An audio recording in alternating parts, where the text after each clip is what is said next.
Hi again, everybody, and welcome to another edition of Around the Town with Chuck. My name is Chuck Guglielmo. It's a weekly interview show where we talk with interesting people.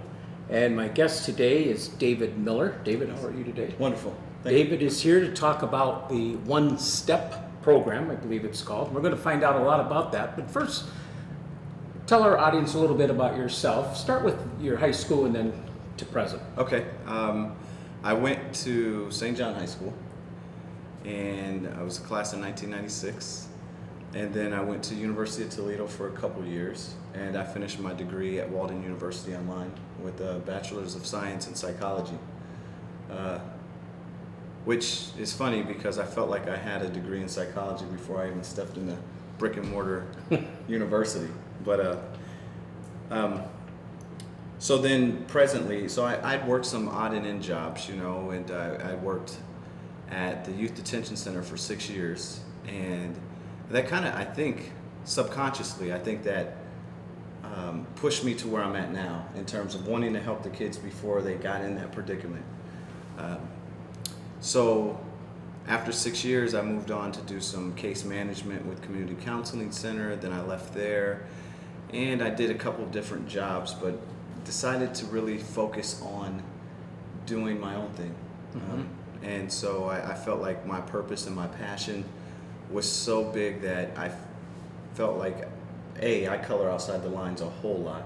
So for any manager or any supervisor, I gotta be a tough person to deal with.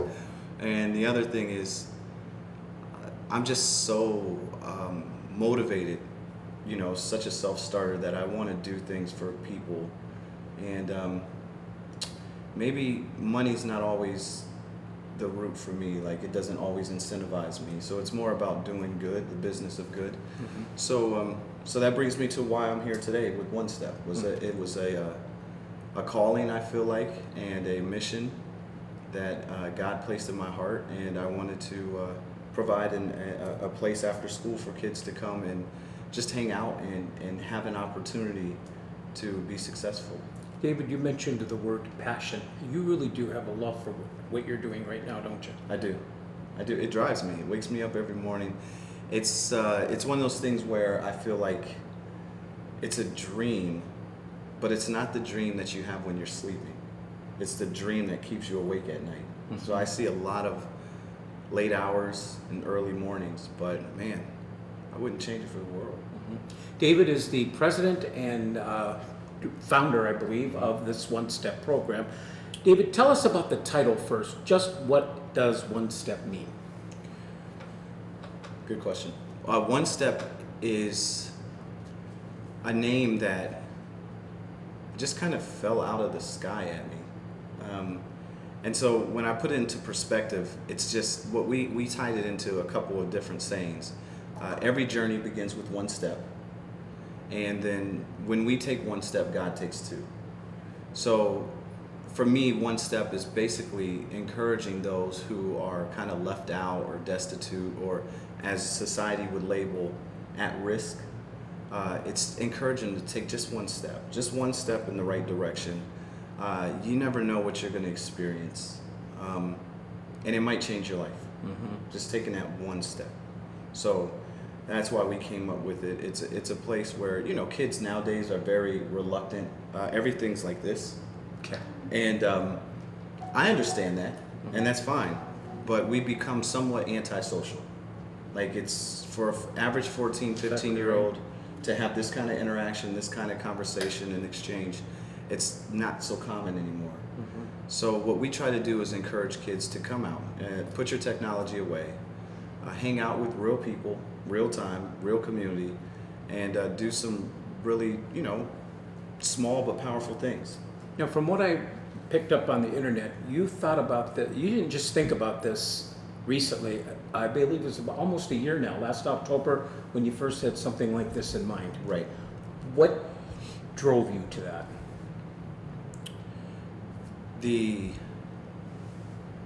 My past, my upbringing, and the whole thought that, wow, if this kind of place existed for someone like me when I was younger, where would I be today? Like, what opportunities would I have taken advantage of if there was just a room full of mentors available to me at my, pretty much my beck and call. So I said, well, in an effort to give back, let's do something for the youth that, they may not even know that they need, but that's how you know you're successful, is when people don't even know that they need what you're providing. And it's seamless. So we just wanted to be a place that's consistently open for kids to come, and we have a lounge where they can just veg out and just what they say chillax, right? So I think it's one of the really cool components about what we do. And also, just getting back to your question, what really pushed me towards that was this passion that I have inside, this purpose that I have to be the best Christian man I could be, right? And to give opportunities for people that otherwise may not have those opportunities. And to, even if it's not so much monetarily or resources, maybe it's the advice or the sweat equity or the time or just the energy exchange between two people that may spur something in a kid. And and it's to be quite honest with you, Chuck, it's very therapeutic for me too, because once these kids do begin opening up, and they have, a lot of them have already, what I experience is just this pleasant atmosphere of no boundaries. Like, kids don't really know what they can and can't do. And as adults, we kind of conform to, like, well, that's not realistic. Oh, that's not realistic. But with a young 12, 13, 14-year-old, their view of the world isn't completely tainted to where they don't know. The boundaries of their imagination is so great. And that's the kind of thing that I like to tap into. I think it's so great. David, you just started this, was it early September? Did you open this up? We did 4 weeks, well, I'll say, we did 2.5, 3 weeks of a soft launch. And when I mean soft, I mean very, very soft. No marketing, not really talking to anyone, trying to see how the community of Conneaut would react to just a few minor interviews and publications, and just kind of see what the buzz was in the community and who would dare to take that step. Exactly. And it wasn't until just the Friday before last that we had on the 7th, I believe it was, we had our ribbon cutting ceremony. And that gave us a little bit more popularity in the community, where people started taking the notions or the ideas that they had for what we were, and they started kind of seeing it like, okay, this is a reality, this is a real place that, so since then our numbers have increased a bit too. But yeah, I guess the soft launch was more for the staff and the board to kind of exercise the program layout. And you have this on Tuesdays and Thursdays? Yes, between 4 and 7. And is your plan to keep it Tuesdays and Thursdays, or are you going to see how it goes and maybe expand to more days? What you just said. See how it goes and expand? Yeah, because we just want to see how receptive it is to the community. And if it's something that we obviously see a potential to scale, then we will do that. But unfortunately, money is a major issue with that. So depending on funding and donors, that kind of really tells the story there. If we could afford to operate 3, maybe 4 days a week. And what are the hours on Tuesday and Thursday? 4 p.m. to 7 o'clock p.m. Okay, and this is geared for the children grade 6 through 12, I believe? Correct. And did you have to go into the schools and get permission to do something like this, or are they not involved with this? Well, we didn't have to get permission, but I decided to ask and inform them about what we were trying to do, and in an effort to work as a partner. And Superintendent Lori Riley has been very encouraging and very receptive to the idea. A guest here and around the town with Chuck. Yeah, she's awesome. Yeah, she is. And she was very excited when I introduced this to her, and she's been very helpful thus far. We strategically didn't really approach the schools because the fear was that, and I'm comfortable saying this now, the fear was, man, we would have too many kids come to us, and then we didn't have the staff in place and we didn't maybe have the food in place to cater. If we had 40 kids bum rush us, we wouldn't be able to do anything. Sure. But the process has been very meticulous, and it has been very thorough, to where we started maybe roughly with like 1 or 2 kids, seriously. And then it got up to about 7 very consistently, and now we're at around 12 to 15.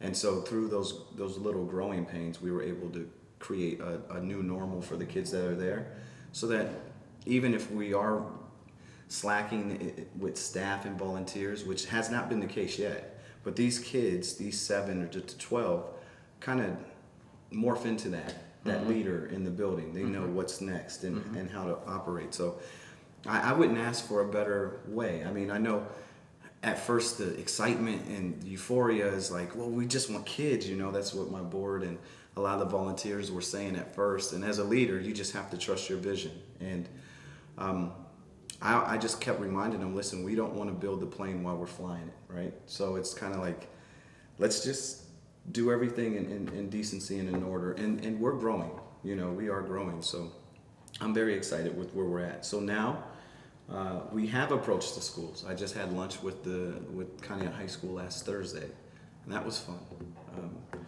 So I had both periods, and I sat down with them and passed out some literature about us, which I brought here today for you, and you know, just made some connections with them, and you know, it worked out pretty good. I mean, after lunch, it was Thursday, so we were actually open. I think 7 young men from one lunch period decided to come to the. Oh, that's wonderful. Yeah. This dozen kids that you've got currently, are they like the same grade level, or is it varying grades? It does vary.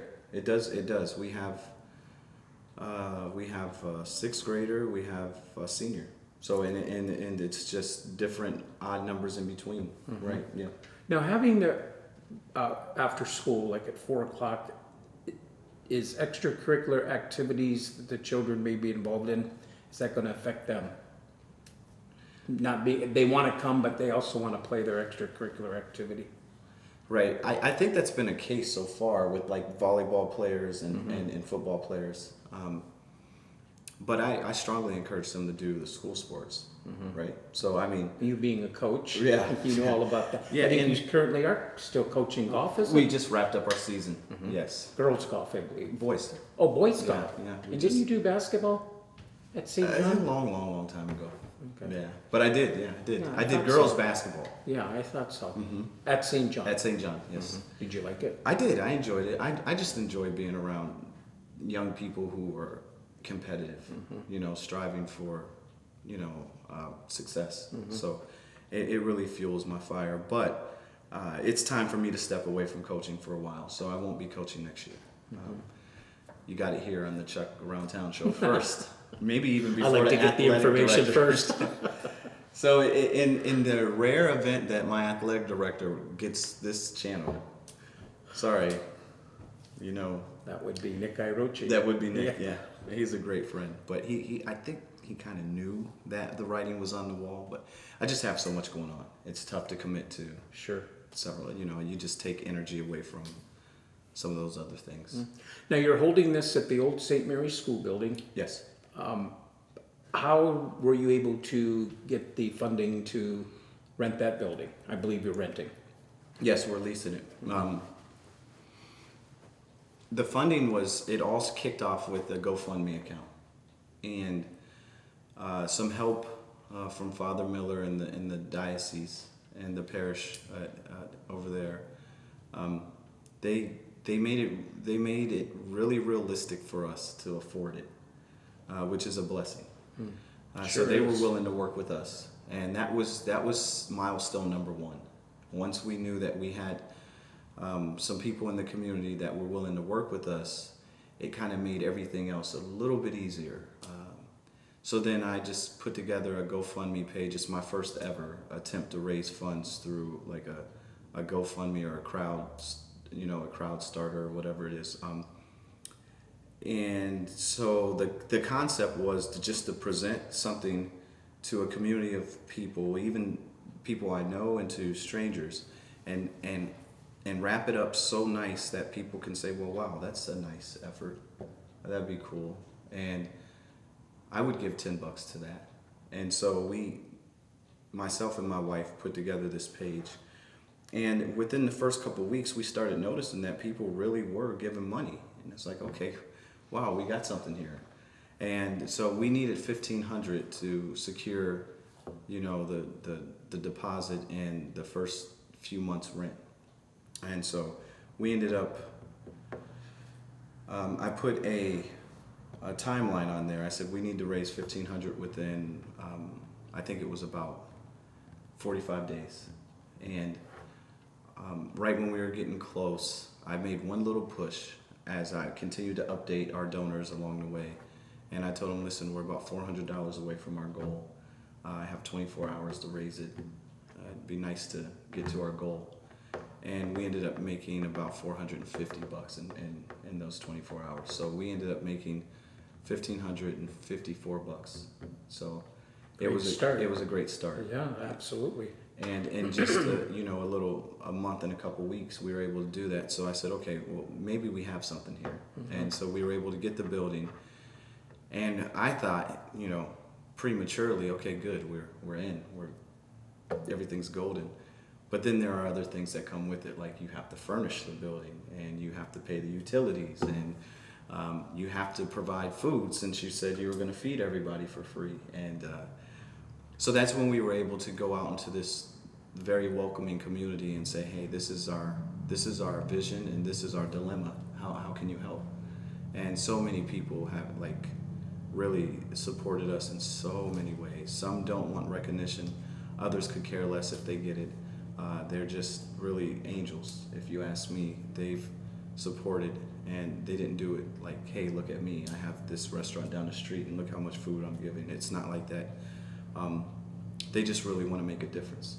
And it's good, because that's in the same vein as we are. So it's nice when people that are like-minded are able to connect. I really think this is outstanding what you're doing. Is this the only venue you looked at, or were there other venues you were considering? We didn't look anywhere else. No, we did not. No. Mm-hmm. I guess I kind of just knew, thanks to Pat Carr. Mm-hmm. She was like, hey, this vision that you have will be great at St. Mary's. So I just started thinking about St. Mary's, and in my mind, I put it out in the universe that we were going to be in St. Mary's, and I never doubted that we wouldn't be in there. So here we are. Talking with David Miller, owner of the One Step program and director of the One Step program. You also had some people, from what I read, like a board of 10 people. Yes. That dealt with the youth. Mm-hmm. Are you able to share some of that information? Yeah, absolutely. So one of the issues that I had originally, and it wasn't even an issue, but it was like, okay, so you have this grandiose dream, but you need a board, and you can't do this by yourself. So my wife and I, who I consider her to be the co-founder, we went after a couple of friends. And the first two people that we went after were Allison Clark and Larry Clark. Allison works at ATEC, and Larry works at Millennium, or Crystal Global now. And they're young and passionate, like us. And so we figured, well, if we could secure their participation in this endeavor, then we probably have a really good chance of being successful. So I called Larry, and I said, hey, this is what I want to do. And he was like, well, give me 10 minutes to talk to Allie about it. And I guess they went for a walk on the beach, and he called me back and said, we're in. And so that was a win for us. After that, we went after Pat and Jack Carr, and knowing that they've been, pretty much anchors in the community. They know the community very well. They're very selfless individuals, loving, and they know a lot of people. And I'm kind of not really a Conneaut person per se. I come from Ashtabula City, so sure. Yeah, I've been through here, hung out with here, played a lot of basketball here, but didn't really know the power players and didn't know the community layout. So I needed some people like them, and they've been on board since the beginning.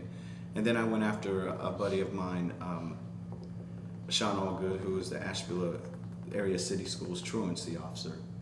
One of the main reasons why I went after Sean, and he's also a football coach at Lake Erie, he has a tremendous gift to work with young people. And so... Great football player in high school. Yeah, So, he was halfway decent. yeah. And his whole experience is really something that the kids really get, wrapped up in. And he uses his experience to really connect with the kids. So I thought he would be a valuable resource. And then Curtis Turner, the basketball coach at St. John now, he stepped down off the board when he got promoted to coach because so much time and energy goes into that. But he was one of the original people that we had on our board. And obviously, I don't know, but being a basketball coach, you got to have a certain kind of way of dealing with kids, and he's really good at that. Plus, his jobs are case manager for young people, and he works at YDC too, so he deals with at-risk kids a lot. Then we went after Nick Prokowski, who I thought was a win. Nick did a wonderful job on our board. He brought a lot of creativity and a lot of really good ideas and a lot of know-how.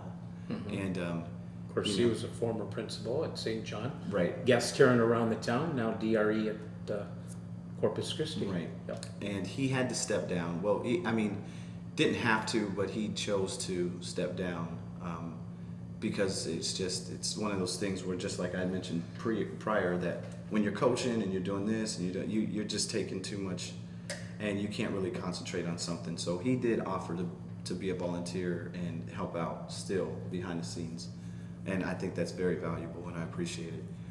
And then, out of nowhere came this wonderful young lady that I call an angel as well. Her name's Katie Park from the Ohio Prevention Coalition. She just so happened to come into one of our board meetings one day, and she liked it so much. She said, "What can we do? What can I do to help?" And we made her a board member pretty quickly because of her, just her youth and her energy and her connections in the community, in the whole county. So as we start putting together this team, I figured, okay, so we have people in places, so our arms are getting longer in terms of the people we could reach and the things that we could do. And I just became very comfortable really quickly, understanding that I'm not the brightest mind in the room, and I was really cool with that because, they say if you're the smartest person in the room, you should probably choose a new room. So I didn't have all the answers, and I was cool listening to other people and figuring out solutions, and so it's been a great building experience. And a special shout out to our volunteers who have been very faithful. Bill and Clara Lundgren have been there. I don't think they've missed a day. They've been there more than me. God bless them. They're great people. And we have other volunteers too who show up and do some things. I didn't want to get into putting their names out there because we'd be here for a long time, but Bill and Clara, I brought them up because they have not missed. They're very faithful and very selfless. Very So it's good. great. Very good. Now, when the kids come to you at One Step, one of the things I read that you have them do is a physical activity. What might that be? Well, lately it's been a lot of basketball because surprisingly kids are really attracted to basketball rims and with nets on them. Mm-hmm. So we've been playing a lot of basketball. But we plan to really shortly incorporate volleyball and some dodgeball, and Nice gymnasium over there. it is wonderful. Yeah, Yeah. it's the Beautiful whole building has gymnasium. been Great kept up floor, really yeah. nice, right? Mhm. So the recreation part is, it's pretty much right now, it's kind of pretty much what the kids want to do. So some kids who may not be athletically inclined, they might want to play ping pong or something, which we have a table. So they can do that, or they may want to go into the arts and craft room and hang out with some of the staff members over there, or they may want to go into the game room, which is really right now, until we get it up and running, it's basically board games. But there are options, and that's one of the things that from day one that we wanted to provide to the kids were options, because they just get out of school, and one of the last things you want to do is feel like you're in school again, right? If it's a choice to be there, then you want to have some choices while you're there. Mm-hmm. And so that's kind of the theme that we tapped into. Let's provide a few choices for the kids and let them do what they kind of want to do, instead of telling them what they should do. Something else you provide is if they need help with their homework, there's people there to help them with it. Yes. Yes. So as this area begins to build a little slower than some of the others, we plan on having some volunteer teachers from the area schools, the middle school and the high school. But for now, we have our staff who are teachers in and of themselves, and they help kids. And then Jamie Parker has been tutoring there, a very kindred spirit. She's been helping kids, so she'll take some kids aside and in privacy in a classroom, and she'll help them with the work that they're struggling with real time, like modern day. So it's really cool. It's a nice another component that says, okay, so after recreation, after dinner, then here's your homework. And we know that you have homework, although 9 out of the 10 kids you survey will tell you, no, I don't have homework today. But we know they do. So it's like, okay, it's almost 7 o'clock at night. Let's knock out your homework for tonight so that you're prepared come Wednesday morning and Friday morning, right? And I think kids, when they're presented that way and they see other kids doing it, then it's something that it's a movement that they follow. They're like, well, you know what? I better get it out the way so that it's done. I think on their own, they probably wouldn't do it, and that's why I think a lot of our kids suffer academically. It's the homework piece. You mentioned earlier in our interview about food. You have to feed the kids.